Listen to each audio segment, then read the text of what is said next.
दक्षिण दिग्विजय करताना शिवछत्रपतींना ज्या ठिकाणी मंदिरांचा विध्वंस केलेला दिसला, ज्या ठिकाणी मंदिरं पाडलेली होती, त्या ठिकाणी शिवछत्रपतींनी ती मंदिरं उभा केलेली आहे. त्याच्यामध्ये श्रीशैलमचं मंदिर असेल, तिथले गोपूर पडलेले होते, ते महाराजांनी गोपूर बांधले. तिथल्या साधू पुरुषांसाठी गुहा खोदल्या, श्रीशैलमला घाट बांधलेले आहेत. एवढ्या गोष्टी शिवछत्रपतींनी श्रीशैलमला केलेल्या आहेत, म्हणून तिथं शिवस्मारक महाराजांचं केलेलं आज पाहायला मिळतं.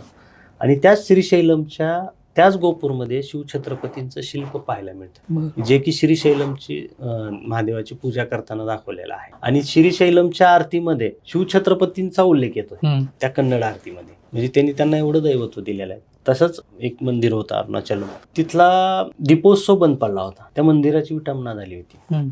तर महाराजांनी ते मंदिर पुन्हा व्यवस्थित गाईच्या दुधाने धुवून घेतलं, तो दीपोत्सव सुरू केला आणि तो आज तागायत चालू आहे.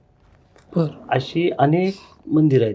तिरुमलवाडीचं एक मंदिर आहे, महाराज 28 दिवस त्या मंदिरात राहिले. ह्या दक्षिण भारतात शिवछत्रपतींचे अनेक शिल्प त्या लोकांनी कोरून ठेवले.